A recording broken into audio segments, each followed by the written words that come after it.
Pronto. Agora me ouvem? Agora sim?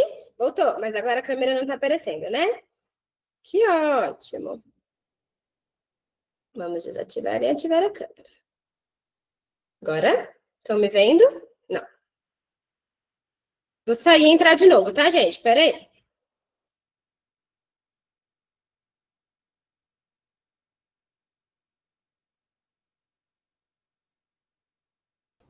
Agora sim?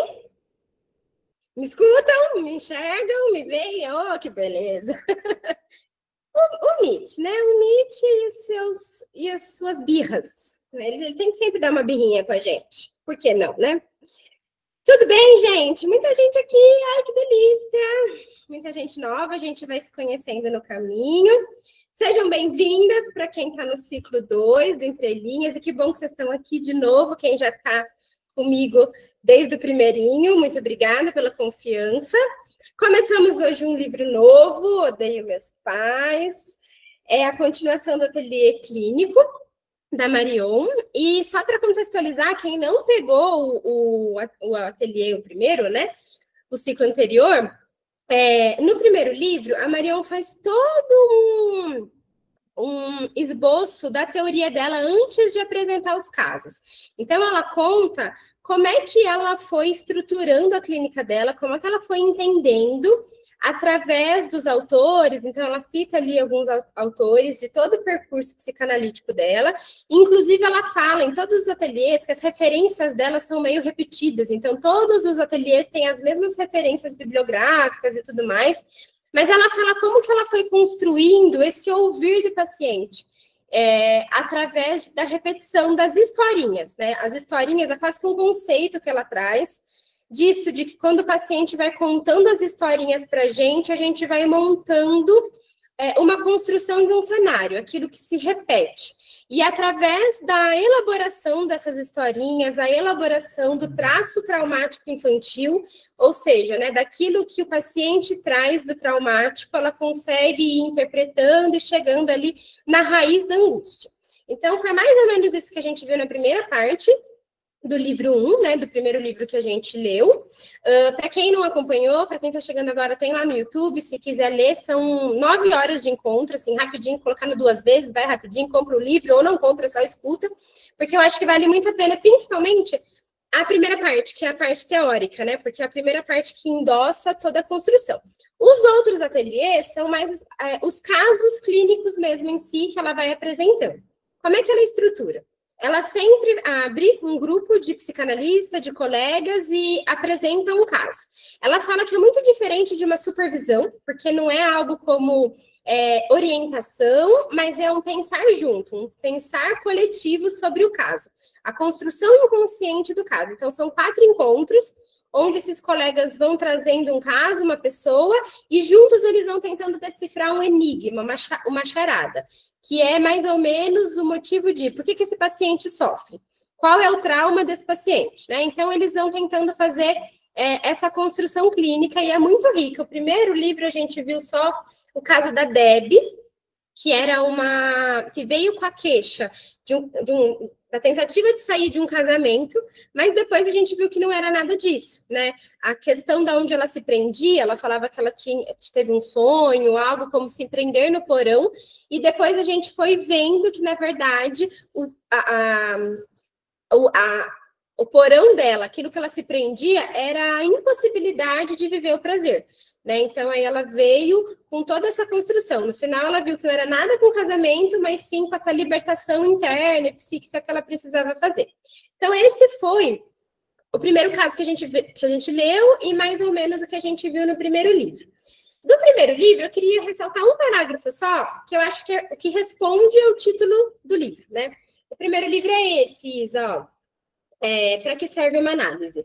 É o livro 1, né, o volume 1. Então, os ateliês são compostos por 5 ateliês. Então, o primeiro é esse, que ela começa fazendo uma revisão teórica e depois ela começa a apresentar os ateliês. E os outros volumes só são ateliês, tá?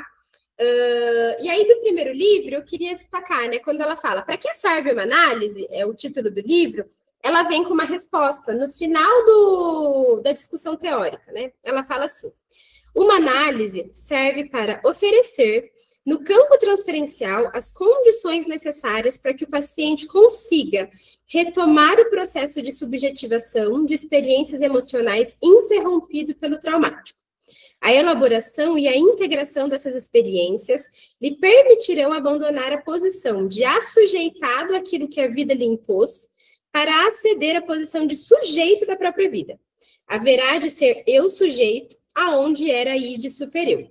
Isso está na página 75. Então, ela fala que, na verdade, a análise serve para isso, para que a gente possibilite que o paciente conquiste autonomia suficiente em relação aos seus objetos internos e externos e aquilo que é traumático, para conseguir ser e fazer o que quiser da vida, né? Então, assim, se a gente fosse resumir, para que serve uma análise? Para possibilitar autonomia ao paciente, para que ele escolha os próprios caminhos, os próprios desejos, o próprio sentido da vida, né? Então, resumão aqui no comecinho, só para todo mundo que está chegando agora, meio que está na mesma página, tá? E aí, agora a gente começa a leitura do livro, né, desse segundo livro que a gente vai ler, que é Odeio Meus Pais. E aí eu vou começar, gente, na página 11, tá? A primeira página é uns agradecimentos, agradece ao leitor, ao editor, à cunhada, à vizinha, a Maria, etc e tal. Então, eu vou pular tudo isso, até porque a gente não sabe o nome de ninguém dessas pessoas, a gente não sabe quem é, né? Então, a gente vai começar na página 11, que ela fala algumas palavras. Este é o segundo volume da série Ateliê Clínico. Embora cada volume possa ser lido de forma independente, recomendo ao leitor começar a jornada pela leitura do primeiro volume, para que serve uma análise, na qual justifico a pertinência e apresento os pressupostos teóricos que formam o pano de fundo do meu trabalho. Cada ateliê nos confronta com um desafio diferente. O relato mostra o esforço que precisamos fazer para reconhecer quem é o paciente que está à nossa frente, de modo a conduzir aquela análise de forma mais produtiva. Mostra também como cada ateliê é a ocasião para integrarmos a teoria e a clínica e discutirmos questões pertinentes àquele caso. Aqui acho interessante quando ela fala assim, aquela análise. E aí dá a entender de que toda análise é única, né? Não é uma análise, não é qualquer análise, é aquela análise. Então, a análise que a gente faz com o paciente A é completamente diferente da análise que a gente faz com o paciente B e etc e tal. Porque é uma análise, né? É aquela análise, ela é única. Quando me perguntam como eu gostaria que trouxessem o material clínico, explico que não quero as tradicionais sessões dialogadas, porque me dão a sensação de material clínico fixo e formal. Prefiro que a apresentação seja espontânea, viva de qualquer coisa, que tenha chamado a atenção do ou da colega que está apresentando o caso. A ideia é irmos construindo o caso juntos ao longo do ateliê. Neste segundo volume, temos 3 ateliês. 3 casos, né? O primeiro, Odeio Meus Pais, se trata da Cida, uma mulher cuja vida é dedicada a corrigir as injustiças de que é vítima. O segundo, O Adolescente Sem Saída, trata de Paulo, que fracassa em sua travessia adolescente porque está capturado na função de ser o troféu narcísico para o pai. E o terceiro, O Vínculo que Vira Fumaça, trata de Antônio, jovem adulto cuja vida está à deriva. Nele foi possível reconhecer falhas no vínculo primário que o impedem de construir uma vida com sentido. Nos 3 relatos, você vai reconhecer meu método de ir construindo o caso ao longo dos 4 encontros. E vai podendo acompanhar de que modo as hipóteses e o pensamento clínico elaborado revertem para a condução do caso. Eu falei no encontro anterior, eu acho que isso explica bem, que a Marion faz assim, sabe aquelas cenas de CSI, que a gente coloca uma grande tela branca e a gente vai colocando as fotinhas e a gente vai tentando entender quem é o culpado, vai tentando entender o que se repete, parece um crime que a gente vai desvendando mesmo. Né? Então, é mais ou menos assim que ela conduz os ateliês. E aí a gente vai vendo, né? Viu o da Deb anteriormente, agora a gente vai ver o da Cida, o que a Cida nos apresenta, tá bom? Então, aí a gente começa. Ateliê 1, Odeio Meus Pais. Escolhi esse ateliê para abrir o volume 2 porque mostra alguns aspectos muito comuns da clínica do super-eu cruel na sua vertente paranoica. Há também a vertente melancólica. É um tema que conheço bem, de modo que não foi difícil reconhecer, logo no primeiro encontro, a constelação sintomática da paciente Cida e os principais aspectos de seu funcionamento psíquico. Pudemos ver também um elemento que se repete na contratransferência do atendimento de pacientes paranoicos, o medo de se tornar objeto de ódio do paciente, ou seja, de ser cancelada. Não colocaram nenhum brinquedinho? Ela tira, idiota. Aqui, gente, quando ele fala sobre observar os elementos da contratransferência e como é que o paciente paranoico costuma fazer a gente se sentir, eu fiquei pensando nesses pacientes que fazem a gente ter muito medo de errar. Não sei se vocês já tiveram nessa posição, né? Outro dia aconteceu uma situação engraçada aqui no consultório. Um paciente errou o dia e veio no dia anterior. Era para vir quinta às 5, ele veio quarta às 5. E eu estava atendendo um atrás do outro, um pouco meio atrasadinha, e não conferi, que era o José e depois não era o Paulo, né? E aí eu atendi aqui o interfone, tudo bem, pode subir. Conclusão da história. Eu atendi ele no dia errado. Então, ele teve um ato falho e veio no dia errado, e eu, por consequência, também, né? Nós dois erramos ali. Só que eu tinha, nesse horário, um paciente online. E o paciente online ficou lá me esperando, né? Porque eu errei com ele. E ele tinha esse perfil paranoico. E na hora que eu percebi, na hora que eu sentei no computador para fazer o prontuário do paciente presencial e me descobri errante, né? Que eu tinha esquecido um paciente lá, eu fiz, me deu um gelo, um negócio, nossa, e agora? Eu fiquei pensando que eu vou inventar, que desculpa que eu vou inventar, e etc e tal. E aí eu parei e pensei, eu falei, por que eu tô com muito medo desse paciente? Errei, o paciente errou, veio aqui, eu não olhei a agenda, não conferi, atendi o paciente, errei também, tudo certo. Mas depois eu fiquei pensando, tá, é porque o paciente é muito rígido com ele, porque o paciente é muito paranoico e muito obsessivo com ele. Então, eu estava com medo de que eu fosse fruto daquela obsessão, de que aí ele fosse me criticar, achar que, nossa, ela fez de propósito, então ela não gosta de mim. Eita, acho que eu estou aqui na contratransferência sentindo o medo em resposta a um perfil e ao comportamento ali do paciente. Então, acho que isso é importante a gente pensar, né? E aqui ela traz muito isso, assim, ela começa a entender os casos através da transferência do analista. Então, acho que isso é muito rico para que a gente possa ir entendendo a estrutura do paciente, como aquela estrutura nos afeta, né? Mas vamos continuar. A grande dificuldade que se coloca na clínica desses pacientes é descolar do conteúdo manifesto. Somos capturados por historinhas. E aí, aqui, de historinhas, ela fala, né? O termo, tem usado o termo historinhas, que já faz parte de um léxico compartilhado nos meus ateliês, porque parece se referir ao relato de assuntos que parecem banais e desimportantes. Sabe que quando a gente fala assim, o paciente não falou nada com nada, só trouxe amenidade, sei lá, um monte de assunto aleatório, ela fala que é aí que está um pouquinho do mar do inconsciente ali, né? Então, ela fala que é através dessas historinhas, da repetição dessas historinhas, que a gente vai entender o sofrimento do paciente, né? Ou que já ouvimos tanto que já não conseguimos mais escutar analiticamente. Então, sabe aquele que a gente repete tanto, que o paciente traz tanto na análise, que fala, meu Deus, é mais uma sessão que ele não fala nada com nada, fica repetindo a mesma coisa, e a gente não está conseguindo sair daí, meio que a gente fica empacada no material.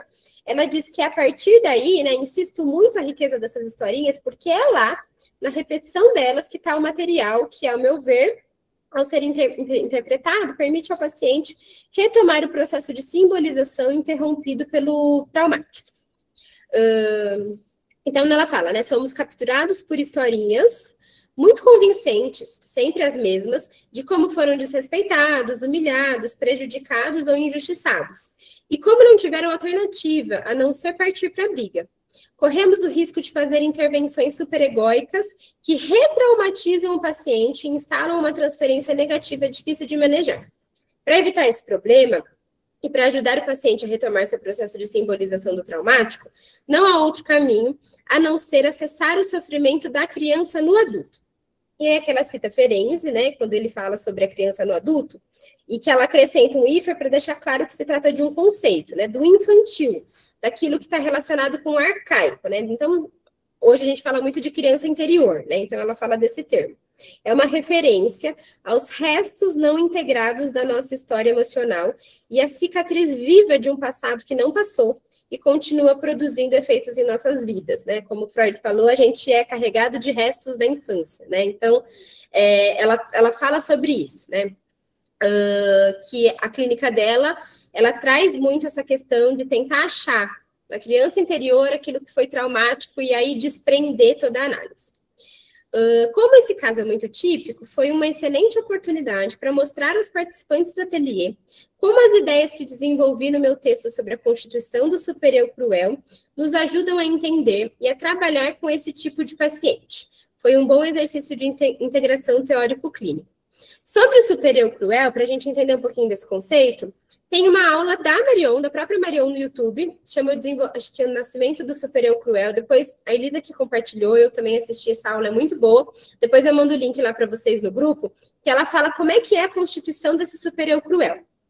Para resumir, é mais ou menos assim. Vamos entender que uma mãe muito rígida, muito autoritária, muito brava, sempre direciona a filha palavras como você não vai conseguir, você não é boa, não é suficiente, você não vai dar conta, etc e tal.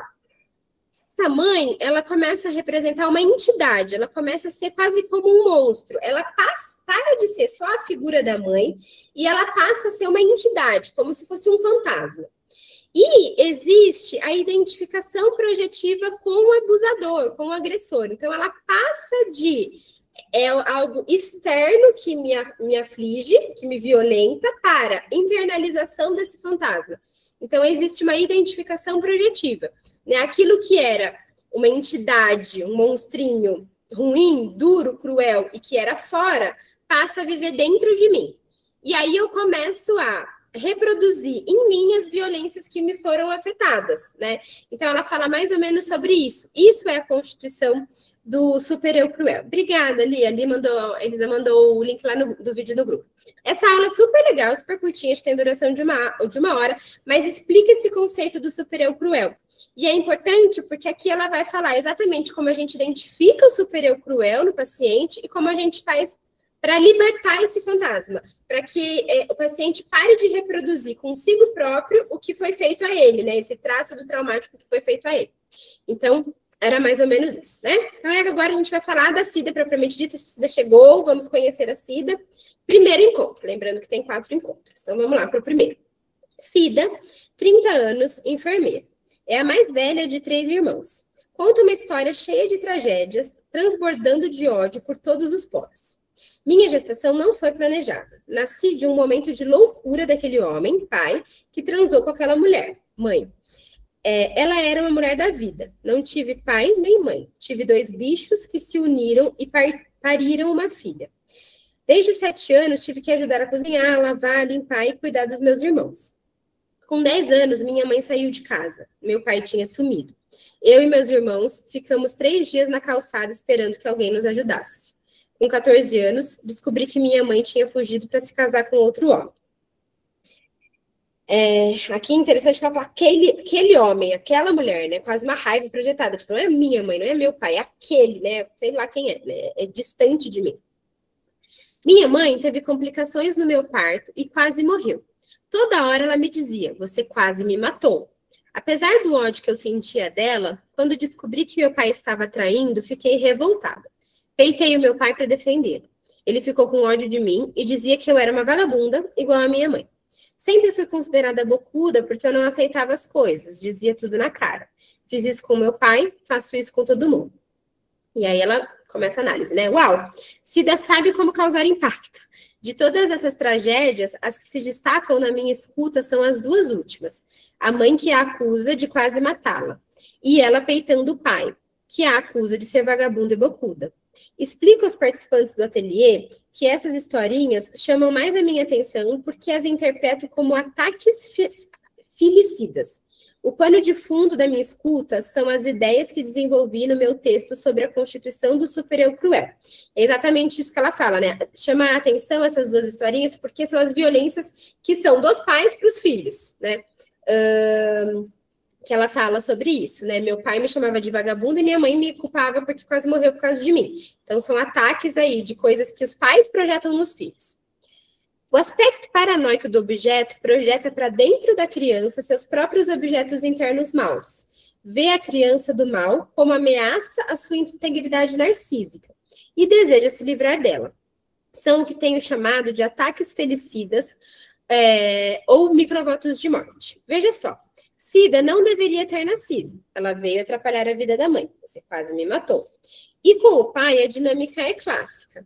ao se sentir ameaçado em seu narcisismo, Cida então denuncia a traição, né, denuncia o erro dele, ele surta e se defende atacando o narcisismo da criança. Resulta que, para o aspecto paranoico desse objeto, Cida não deveria existir. Você é do mal, é bocuda, é vagabunda como sua mãe. A teoria ilumina a clínica e vice-versa. Aqui é quase como se eles quisessem ter um divórcio do filho, né? Tipo, queria voltar atrás, queria fazer com que você não existisse, como se fosse possível, né? Então é aqui que ela fala que dá origem ao sofrimento, quando tem um ataque muito grande dessas figuras parentais. Ainda estamos no primeiro encontro, mas posso apostar que essa figura que deseja sua morte vai se atualizar em algum objeto do cotidiano. Esse objeto vai ser vivido como entidade, aquele objeto interno e externo, acima do bem e do mal, que pode salvar, mas também pode destruir a criança. Comecei a usar o termo entidade, que corresponde à mãe arcaica, com mais frequência no meu livro, Nota sobre a Aptidão à Felicidade. Tem sido bem útil nos vários ateliês. E aí eles continuam, né? Nosso colega conta aqui. A partir de certo momento, os relatos ressentidos sobre o passado cederam lugar a relatos sobre o ressentimento do cotidiano. Para nós, estes são os mais reveladores do que a história de vida, porque estão funcionalmente quentes. Não nos esquecemos de que nossa escuta supõe dois conceitos fundantes da psicanálise, inconsciente e transferência. O inconsciente se atualiza como transferência, produzindo efeitos concretos na vida do paciente. Desse modo, são as historinhas que nos permitem reconhecer, primeiro, quem, no cotidiano, funciona como suporte transferencial das figuras internalizadas. E dois, quais cenas atualizam alucinatoriamente os elementos traumáticos do passado que estão à espera de elaboração e de integração. Ver capítulo 2, você sabe para que serve uma análise do volume 1. Então, aqui, ela fala algo assim. Através daquilo que o paciente vai falando do cotidiano, ele atualiza um sofrimento que é relacionado com uma figura parental do passado. Por exemplo, aqui ela está falando das figuras do pai e da mãe. Pode ser que a Cida venha falar sobre uma questão do trabalho. E aí, aquele sofrimento é atualizante do quem ela está transferindo aquela dor, tá? Da mesma forma que, através da transferência, a gente também vai tentar entender quais as cenas que ela atualiza. Então, qual o sofrimento? Então, é o sofrimento da vagabunda, do pai ou da mãe chamar ela de que deveria morrer, né? Então, quais as cenas? Ou lá é a cena, sei lá, da mãe lá que era a mulher da vida, enfim. Então, ela vai tentando entender o quem e o que se atualiza nessa cena, tá? Pois bem, o teor das historinhas é sempre o mesmo. Ela é perseguida e não reconhecem o seu valor. Isso aconteceu na faculdade, mas está acontecendo de novo no hospital que ela trabalha. Há longos relatos sobre como foi a jornada naquele lugar. E teve que se virar sozinha. Não é difícil reconhecer aí a descrição que fez de sua infância, as crianças jogadas na calçada, tendo que se virar. Nosso problema é que a paciente sabe disso. Ela fala, né? A sala de emergência do hospital é como minha casa. E aí ela vai contando, longa descrição. Minha chefe me persegue, longa descrição. Ela tem a voz da minha mãe. A culpa é dos meus pais. Fiquei traumatizada. Então, ela fala muito sobre essas concordâncias, né? Então, o hospital é mais ou menos como minha casa, minha chefe é mais ou menos como minha mãe. Então, ela já traz essa análise associativa. Conseguimos entender a dificuldade da colega. A paciente tem teorias fechadas que explicam tudo, inclusive porque a vida dela está tão complicada. Embora tenha certa razão, isso não nos ajuda. Para escapar desse círculo fechado, precisamos encontrar a entidade atualizada na paciente. É que nem aquele tipo de paciente que chega e fala assim, o problema é meu pai. Não, o problema é meu pai, que traiu minha mãe, não, fez isso, fez aquilo, fez isso, o problema da minha vida é esse. E aí, o paciente fica girando em torno de um ponto, né? Mas quem é você? Eu sou a filha do meu pai. Mas o que você sofre? Eu sofro com o meu pai. E não conta o resto, não conta o entorno, não conta as outras coisas. Parece que fica fixado num ponto traumático. E aí, tudo que a gente tenta caminhar com o paciente, ele volta para aquele ponto, né? Então, a ideia que ela fala é sobre isso, assim, essas teorias fechadas que o próprio paciente traz, né? Que ela já está falando, a culpa é dos meus pais, eles são os culpados. Não nos ajuda a entender o sofrimento e o que tem por trás, né? E aí a Mariam pergunta, né, para quem está apresentando o caso. Tem outras historinhas? Sim, tem. Prestei um concurso e ganhei uma bolsa para cursar a faculdade de enfermagem, mas eles não queriam cumprir a parte deles. Só que era meu direito, já que pela lei eles são obrigados a ter uma cota de bolsistas. Tive que entrar na justiça e ganhei. Me formei há 2 anos. Entrei com um processo contra o hospital no qual estou trabalhando. Estou estudando direito de noite e por isso preciso dar meus plantões de dia. Pelo contrato, tenho o direito de escolher se trabalho de dia ou de noite, mas eles querem me colocar de dia. É pura perseguição. Ótimo, achamos as entidades, a faculdade e o hospital. Então, as entidades, a faculdade e o hospital representam a mãe e o pai, né, lá de trás. Cida traz 1000 historinhas com a faculdade e o hospital, porque eles atualizam a matéria psíquica em estado bruto, que está em busca de simbolização. Dito de outra forma, precisamos da repetição para reconhecer o material que está em busca de simbolização. E o que essas historinhas nos contam? Na minha escuta, elas contam que a criança em Cida teve que se constituir em um vínculo precoce, no qual sofreu abuso de poder por parte das figuras parentais. Sei que parece viagem minha, mas vejam só. Faculdade e hospital podem ser entendidos como representantes da entidade, uma figura interna que está acima da lei e pode tudo. Pode não aceitar sua matrícula, pode excluí-la da escala diurna, e nos 2 casos ela será tremendamente prejudicada. É como esse abuso dessa autoridade, né? Assim como os pais abusaram dela. Então, os pais fizeram ela cuidar dos irmãos, deixaram ela nem aí, saíram de casa, um fugiu, enfim, e né, abusaram de uma criança ali de 10 anos. A mãe arcaica e o pai da horda são 2 versões dessa figura interna e externa que apelidei de entidade. E a criança em Cida é dependente dela. Precisa da bolsa porque não tem dinheiro. Precisa dos plantões diurnos para poder estudar à noite. Estou tentando acessar o sofrimento da criança no adulto, pois é ele que nos remete ao traumático, em busca de simbolização e de integração. No ateliê, insisto em que não é necessário falar de mãe e de pai para acessar o traumático. Basta reconhecer quem ou o que no material clínico ocupa o lugar da entidade. Veremos que, diante dela, só é possível a submissão ou a revolta. Cida escolheu a revolta, por isso foi considerada bocuda. Em psiquiatria, chamávamos esses pacientes de querelantes, reivindicador, queixoso, briguento. As 2 historinhas revelam também que a criança em Cida não contou com um terceiro, alguém que pudesse barrar o abuso do poder por parte da entidade. Daí que ela, como tantos desses pacientes, recorre à justiça como terceiro. Ou seja, se ninguém vai me salvar, se ninguém vai me proteger, né? Se meu pai fugiu também, não estava nem aí, traiu minha mãe é errada, meu pai não me salvou. Então, eu vou recorrer ao Estado, né? Muitos desses pacientes tornam-se advogados ou juízes. Lutar contra as injustiças dá sentido às suas vidas. Não é à toa que Cida está cursando direito. Cida tem dificuldades financeiras e nossa colega precisou fazer um preço especial. Durante algum tempo, atendeu-a sem cobrar nada. E a Maria fala, como é que foi isso? Entre os motivos conscientes, ficou sensibilizada por uma história de vida tão trágica e acha que Cida precisa muito de ajuda. E aí que traz o traço de vitimização, né? Tipo, tudo acontece comigo, olha a minha vida, olha que tragédia, ó céus, ó caos, ó mar, ó azar.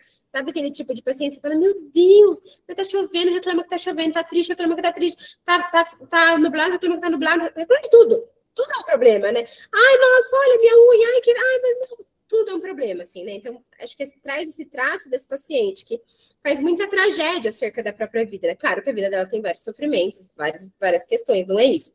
Mas como se tudo fosse um grande exagero, assim, né?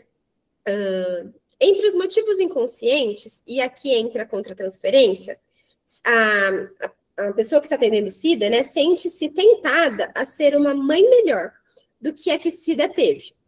É um equívoco comum, como procurei esclarecer no capítulo 2. Você sabe para que serve uma análise do volume 1. Mas não é só por isso que nossa colega a atendeu de graça por um tempo. Conversando um pouco mais, ela descobriu que tem medo de não atender a demanda, de vir a ser odiada e cancelada. É a lógica do tudo ou nada, típica da posição esquizoparanoide que Klein falou. Todos conhecemos pacientes que enxergam tudo como totalmente bom ou totalmente mal, preto ou branco. É menos comum identificarmos esse sistema quando ele se atualiza na transferência. Aqui, a analista intui que, se não for idealizada, será demonizada e se sente com medo. Então, ou a paciente vai amar a analista ou vai odiar, né? E aqui fica nesse lugar do tadinha, né? Ai, tadinha, ela precisa tanto, tadinho, casa sério, tadinho. E talvez é importante que a gente perceba isso, porque às vezes a própria história do paciente se atualiza nisso, né? Ela quer ser vista muito como tadinha nas outras relações. E aí, se a gente for mais um que vai colaborar para esse ciclo, a gente não ajuda o paciente a sair dele, né? Ressalto que esse medo é o arroz com feijão quando atendemos pacientes com aspectos paranoicos importantes, como é o caso aqui. Remeto o leitor ao caso de Sara, no mesmo capítulo 2 do volume 1, citado acima. A colega tinha plena consciência do seu medo de ser denunciada ao Conselho Regional de Psicologia. E aqui vem uma linda associação da nossa colega. Quando falamos do medo de ser cancelada, nossa colega associa com situações em que a paciente bufa quando sente que a analista não está do lado dela. Então, se a analista fala alguma coisa que ela não gosta, a paciente faz assim no sofá, né? Peço um exemplo. Ela diz que isso acontece quando tenta mostrar a Cida como ela colabora para criar as situações em que se vê vítima de injustiça. Aquela pergunta, né? Qual é a sua parte no caos do que você se queixa, né? Basicamente isso, ela pergunta para a paciente. Como veremos nesse caso, ela bufa com razão. É provável que ela se sinta criticada, ou pelo menos não entendida, pois a analista está tentando conversar com uma adulta razoável, que, no entanto, não está lá. Ela ainda não sintonizou com o sofrimento da criança no adulto, que é quem está lá. Outro exemplo de quando a paciente bufa. Ela está descrevendo mais uma situação de injustiça e a analista sugere que ela pode estar distorcendo o presente pela projeção de situações do passado. Mais uma vez, Cida tem razão em bufar. Primeiro, porque sente que ou a analista não acredita nela ou não está entendendo. Mas principalmente porque ela está em pleno processo alucinatório. O que ela vê ela tem certeza absoluta de que o que ela está vendo é pura e simples realidade. Como a analista não enxerga o óbvio, né? E aqui a gente vê que, por exemplo, ela tem uma estrutura de um super-eu cruel.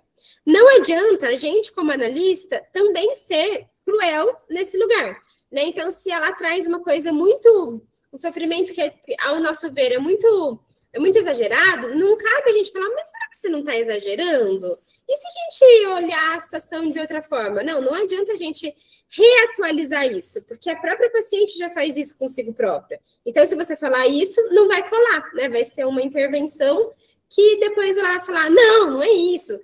E aí fica naquele clima de briga, sabe? O paciente fala uma coisa, o analista fala outra coisa, o paciente fala uma coisa, e que não sai daquilo lá, né? E aí ela traz, né? Pausa para a explicação do conceito de retorno alucinatório do traumático, do clivado. Sem o qual não tem instrumentos para trabalhar com pacientes que apresentam um funcionamento paranoico importante. Por analogia ao conceito de retorno do recalcado, que produz sintomas neuróticos, Roussillon fala do retorno do clivado. Lembro que, por não terem representação simbólica, os traços do traumático são sempre clivados. Seu retorno alucinatório produz as várias formas de sofrimento narcísico identitário, dentre elas a paranoia de Cida. O importante nesse conceito é que a situação traumática foi percebida, registrada, mas não foi elaborada nem integrada. Quando uma situação atual acorda os traços mnésicos do traumático, tais traços infiltram a situação presente, que é então percebida alucinatoriamente pelo objeto. Aqui ela fala algo como, quando a gente não metaboliza o traumático, a gente fica com um calo traumático, né? E aquilo dói a toda hora, então fica ali doendo. É quase como se a gente, imagina uma corda que acontece um ponto traumático e a gente não consegue elaborar. Ali fica um nó. E aí, enquanto a gente não volta nesse lugar e não elabora o traumático naquele ponto, não adianta, porque a corda vai ficar pulando e vai ficar batendo sempre no mesmo nó. Por isso que ela fala do retorno do traumático, alucinatório do traumático, que volta como se fosse uma alucinação. E a alucinação, porque não é mais um sofrimento do presente, não é mais um sofrimento da atualidade, é uma alucinação do passado, um fantasma que a gente não consegue dar destino para ele. E aí fica voltando em várias situações, em várias pessoas, em vários contextos. E aí que ela tenta trazer esse conceito, né? Retomando as duas historinhas, não é que a situação da faculdade ou do hospital não sejam injustas. Provavelmente são injustas mesmo. Provavelmente a faculdade quer maximizar os lucros livrando-se de um bolsista. A questão é que isso não é contra a Cida, como ela acha. Não é nada pessoal. Não está sendo perseguida. É assim que as empresas funcionam. Fizeram isso com ela, assim como qualquer outro bolsista. Mas como a situação atual é recoberta pelos traços do trauma precoce, então ela é vivida como uma perseguição e se torna intolerável. Em vez de ser mais uma situação de injustiça, o que é de fato muito chato, ela é vivida com ódio e revolta, algo completamente diferente. A intensidade desses afetos, ainda que em estado bruto, indica se tratar de uma percepção alucinatória e o que o nervo já exposto pelo trauma precoce foi cutucado outra vez. Aqui eu anoto, né? Toda vez que a gente pensa assim, nossa, essa história que o paciente está me contando não é para tanto, mas não era para tanto, tá? Ela está me falando uma coisa chata, mas não era para tanto. Aí tem um ponto, então. Então, quando a gente pensa isso, nossa, mas isso aqui parece que está numa intensidade de sofrimento diferente. Aí talvez tenha algum pontinho que a gente precisa entrar e entender. Onde eu estava? Tá. De modo que ela não está distorcendo nada. Ela percebe corretamente, mas percebe como se o abuso do poder ligado ao trauma precoce estivesse acontecendo de novo, tal qual aconteceu no passado. Em outros termos, a situação atual cutuca o nervo exposto do traumático não simbolizado e ela se retraumatiza. Aqui eu puxei uma seta e fiquei pensando assim, sabe o ciático que volta a doer? Esse tipo de ciático que a gente anda, sei lá, tipo, ai, machuquei, nananã, tá vivendo a vida normal. De repente você faz algum movimento e pegou meu ciático, começou a doer de novo, que saco. Então é isso, né? O traumático, ele volta a doer como um nervo que inflama e que a gente fala, não acredito que de novo isso está doendo, de novo isso está me atazanando, e a gente já conhece a dor, a gente já conhece o que sente, a gente já conhece, inclusive, o que tem que tomar, mas ele volta a doer de novo do mesmo jeito, né? E isso, Tati, esses gatilhos, né? O gatilho tá muito na moda, né? Me deu gatilho, me deu gatilho. Gatilho do quê? Então, gatilho é isso, tipo, engatilhou algo que revive de novo, né?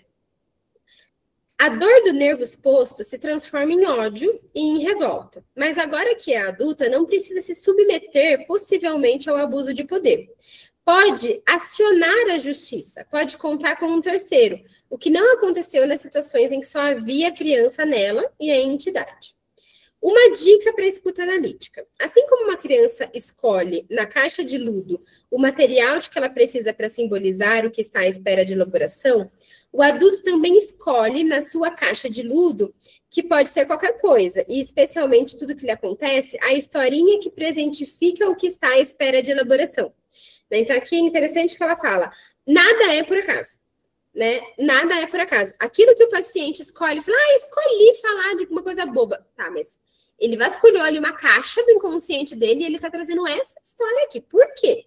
Então, vamos pensar que o inconsciente é aquela voz que não sossega até ser atendido. Então, mesmo que pareça doido, uma historinha nada a ver se o paciente escolheu trazer aquela historinha, porque a gente precisa tentar entender o que está acontecendo ali, né?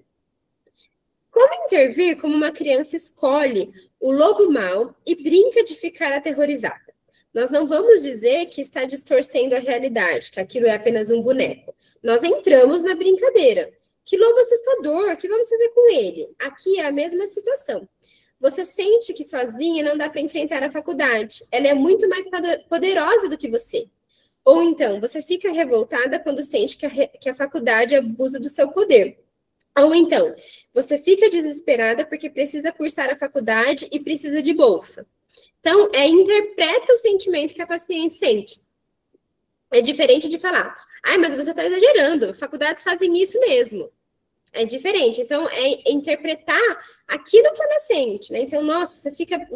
mexe muito com você, né? Quando alguém abusa do poder, assim, e quando você se sente indefesa. É isso mesmo? E aí, talvez, ao invés dela falar não ou ficar contrária, ela vai ter o sentimento de que é isso mesmo, você está conseguindo entender aquilo que eu sinto, né? Vamos mais um pouquinho. Deixa eu ver, acho que a gente consegue ir mais uma página, depois a gente abre para conversar um pouquinho. A colega traz um assunto novo. A compulsão de Cida por comida e compras. Está pesando mais de 100 quilos e engordou 17 quilos em um mês. É um tema que ela traz com muita frequência, detalhando as comilanças e as compras. Nossa colega fica muito angustiada e não sabe como abordar isso. Por mais que seja um sintoma que atrapalhe a vida da paciente, proponho avançarmos um pouco mais na compreensão do caso. Um pouquinho mais de paciência, pois, se é um sintoma, não temos como abordá-lo diretamente. Se ele está ali, é porque foi a melhor solução que a paciente encontrou para lidar com as angústias primitivas. Isso eu acho lindo, né? Porque às vezes a gente quer, na análise, tirar o sintoma do paciente. E aí, importante, né? O sintoma é a melhor coisa que o paciente fez, né? O que ele conseguiu fazer, a melhor coisa possível que ele fez para continuar sobrevivendo. Lembrando que sintoma é defesa, né? Então, a gente precisa entender isso, né? E aqui vem aquela frase da Clarice Lispector, né? De que até cortar os próprios pulsos pode ser perigoso, né? Nunca se sabe qual é o tijolo que sustenta o edifício inteiro, não lembro direito, mas é mais ou menos assim, né? Então, a gente nunca sabe o que sustenta a gente. Às vezes a gente cortar algum pilar que a gente acha que é bobo, vai fazer cair tudo, né? Então, aí a Marion fala, peraí, não vamos mexer nisso, deixa ela lá com a compulsão dela e com as questões de compra dela, porque se a gente tenta fazer o paciente parar agora, sem entender o todo, vai ser pior. Então, sintoma é a última coisa que a gente mexe. Primeiro a gente entende historinha, primeiro a gente entende contexto, primeiro a gente entende angústia, primeiro a gente tenta fazer o perfil clínico, o pensamento clínico. Isso, Elisa, minha assistente de palco, linda, maravilhosa. Até cortar os próprios defeitos pode ser perigoso. Nunca se sabe qual é o defeito que sustenta nosso edifício inteiro. Então, é isso, né? Primeiro a gente entende o caso lá do CSA e coloca tudo na parede para depois a gente chegar com a intimação, né? Não é assim? Não dá para a gente sair despejando a intimação de quem é o culpado antes de entender o caso. Então, primeiro a gente vai tentando entender direitinho para depois a gente tentar fazer alguma intervenção. CSA e família. Eu nunca consigo esquecer disso, né, Elisa? Porque fica tão bonitinho, assim, agora todos os meus casos são um grande CSA na minha cabeça, assim. Enfim. Onde eu estava? Me perdi no personagem, peraí. Tá, aqui. Se ele está ali é porque foi a melhor solução que o paciente encontrou para lidar com as angústias primitivas. Imagino que ela vive em estado permanente de angústia. Ainda não sabemos direito como é isso. De modo que é muito mais eficaz jogar alguma luz sobre aquilo que tornou o sintoma necessário. Jogar luz significa, primeiro, acessar como são as coisas no planeta que ela habita. Como é a sua experiência subjetiva. Como ela, a criança nela, vive essas situações. Para além do ressentimento e da revolta, que são conscientes, temos de acessar o desespero, que está clivado e é inconsciente. Aqui faço um parêntese teórico.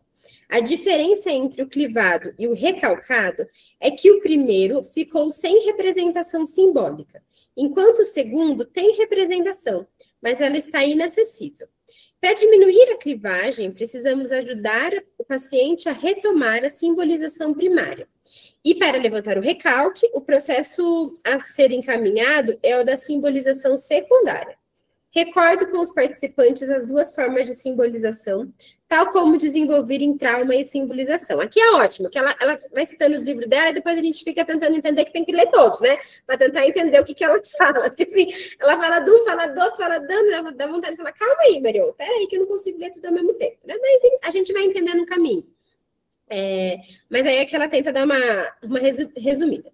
Simbolização primária. Transformação de traços minésicos da experiência que estão clivados. Representação da coisa. Imagens oníricas.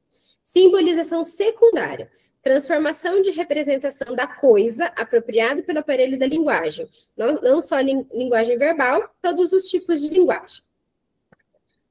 No ateliê 1, Crime e Castigo, do volume 1, inteiro ilustra como se dá esse processo, pois se trata da análise de um paciente que apresenta uma organização predominantemente neurótica. Aqui, como se trata de um funcionamento paranoico, não neurótico, estamos lidando com um material que nunca foi simbolizado. Nosso objeto é ajudar a paciente a retomar seu processo de simbolização primária. Vamos ver se conseguimos fazer isso. Se dá conta que foi jogada no setor de emergência e teve que se virar. Podemos começar perguntando por que ela acha que isso aconteceu. Mas vale para qualquer situação de injustiça que ela estiver descrevendo. Primeiro virão algumas racionalizações, mas em algum momento talvez ela diga. E se não disser, nós podemos propor essa ideia, que não vão com a minha cara. Pronto, estamos nos aproximando do sofrimento da criança no adulto.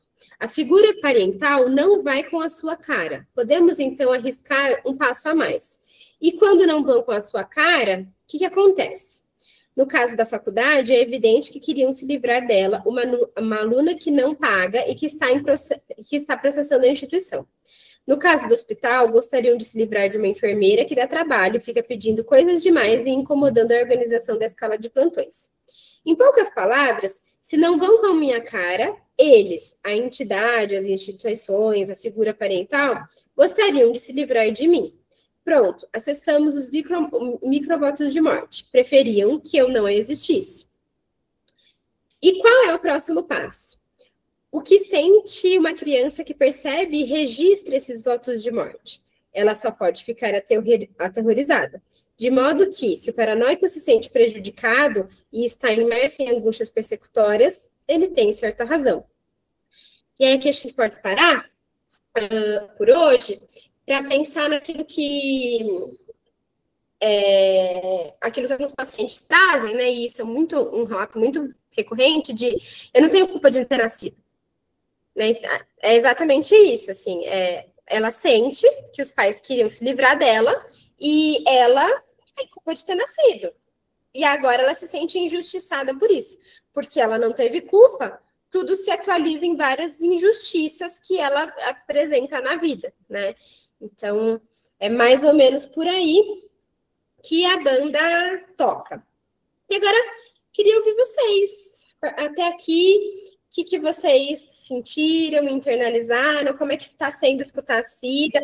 Para quem chegou agora, está confuso ou está dando para entender? Acho que eu queria ouvir mais ou menos, porque para quem está na continuidade, acho que fica mais fácil. Mas para quem chegou agora, talvez seja, meu Deus, quantos termos e quantas coisas. Mas aí a gente vai construindo. Diga, Tati, hoje você falou, no anterior você falou, não posso, né?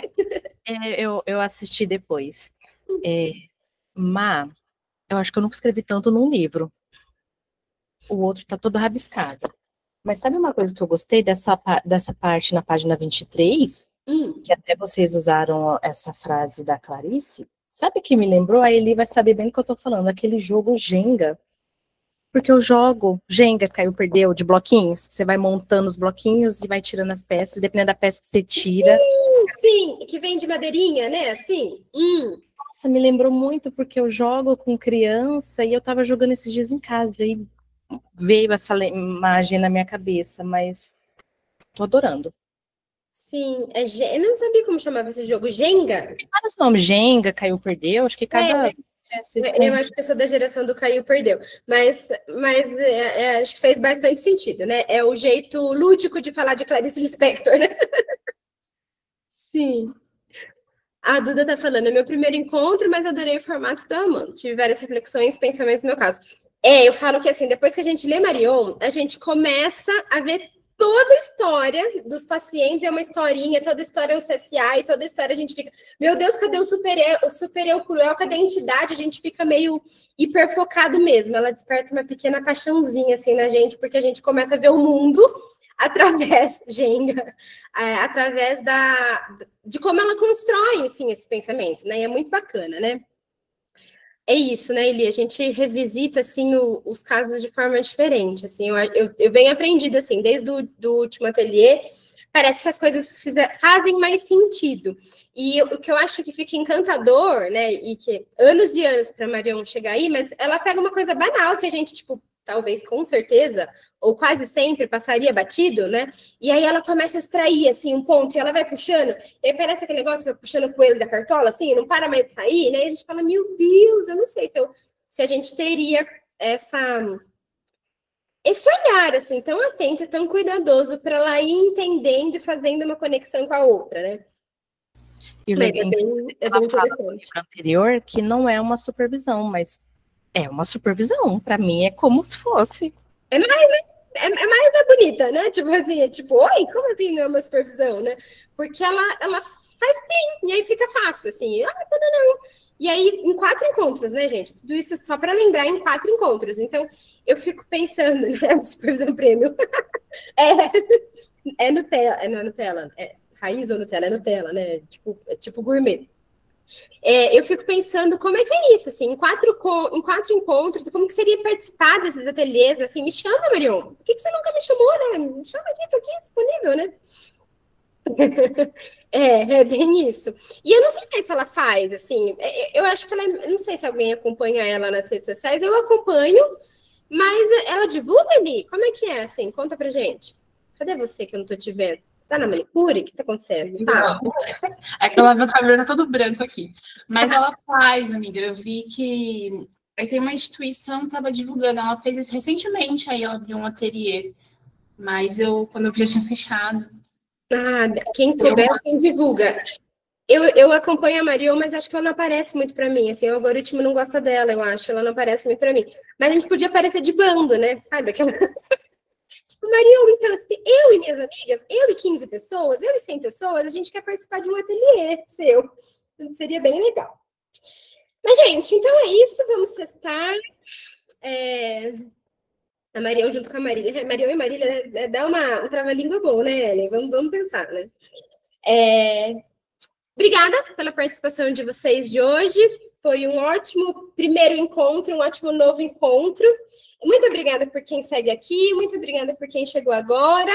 Quem estiver vendo no YouTube, depois eu vou falar para dar o joinha, escrever lá nos comentários para eu entender que faz sentido eu postar o vídeo, baixar o vídeo, colocar o vídeo lá, né?